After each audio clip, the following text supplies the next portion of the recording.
Il n'y a que celui qui est caché dans un rocher qui ne peut pas mourir lorsque Dieu vient le visiter.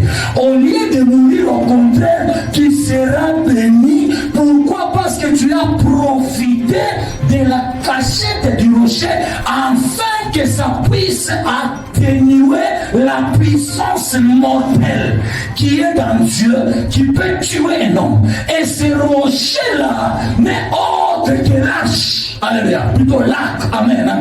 Il a dit le même Dieu qui est en train de parler, il a dit, à chaque fois que je voudrais venir pour tuer les hommes, mais lorsque je vois l'arc-en-ciel, quand je vois l'arc, je commence à me repentir. Mais papa, l'arc vient souvent toujours pendant la saison de pluie. C'est-à-dire, ceux qui nous emballent pendant la saison sèche, vous allez mourir. Quand Dieu veut vous tuer pendant la saison sèche, d'où viendra l'arc pour que Dieu ne puisse pas vous mourir? En d'autres termes, pour se vous tuer. En d'autres termes, je peux dire, alléluia. Amen, amen. Alors, Dieu s'est dit comment? Parce que si je viens devant de vous, vous allez mourir. Mais je vais me fabriquer quelque chose, l'arc-en-ciel. Lorsque l'arc apparaîtra, même si je viens, avant que ma colère commence à tuer les hommes, à cause de leurs péchés, à cause de leurs problèmes, à cause du mal qu'ils sont en train de faire, à cause des sodomies, des péchés, de toutes sortes de problèmes que les gens sont en train de faire, comme je suis leur créateur, comme je suis le Dieu d'amour, je dois inventer un moyen qui me permettra de descendre vers Papa Ogi afin qu'il ne meure pas. Ainsi là, elle serait quoi? L'arc-en-ciel. Mais maman, l'arc-en-ciel a des saisons. Pendant la saison de pluie, l'arc-en-ciel est là. Mais pendant la saison sèche, comme nous qui sommes ici en Afrique du Sud, maintenant là c'est winter. Vous n'en vont pas voir. Maintenant, si tu commets un péché et que Dieu voulait venir te détruire, papa, comment est-ce que l'arc viendra te sauver? Alléluia. Amen, amen.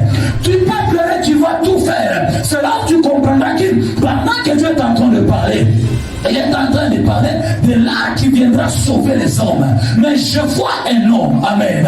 Je vois un homme, un jeune homme, se promenant un jour dans les rues de Galilée. Il se promenant dans les rues de Jérusalem. Il se présenta, il dit, personne ne peut aller au Père que par moi. Il se présenta, il dit, personne ne peut voir le Père si moi je ne le permets pas pour partir. Je vois un homme qui est venu se présenter à la croix. Il a dit, je suis là, je viens recevoir la colère du Père, que le Père me frappe afin que cette colère ne descende pas sur vous les hommes. C'est là où Pilate est en train d'écrire, il dit, il nous est avantagé qu'un seul meure pour le salut de tout le monde. Là où il est écrit encore, la Bible dit, le châtiment qui nous donne la paix a été tombé sur lui. C'est-à-dire, c'est lui qui a pris toute la colère. En réalité, lorsque Dieu voulait descendre, il a voulu frapper le monde à cause du péché. C'est là où Apocalypse chapitre 5 est en train de dire, on cherchait dans les ciels, sur la terre et sous la terre.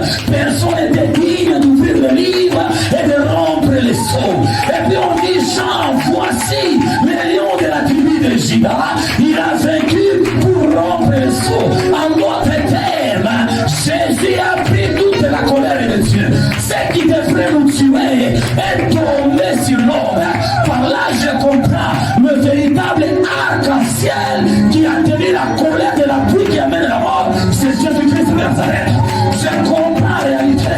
Le véritable rocher qui avait caché Moïse pour qu'il ne puisse pas mourir, c'est Jésus-Christ de Nazareth. Lorsque tu es en Christ, quelle que soit la malédiction, quels que soient les problèmes de ta famille, quels que soient les sorciers, et tout ce qui s'appuie contre toi, quand tu es caché dans les rochers bien-aimés, à cause de tes péchés, de tous tes problèmes, tu ne verras pas la mort. Pourquoi? Parce que celui qui a pris nos péchés a été immolé à la croix. Je viens te prêcher Jésus ce soir. Celui qui donne la vie. Alléluia. Papa, puis comprendre ce qu'on. Tout celui qui doit voir Dieu doit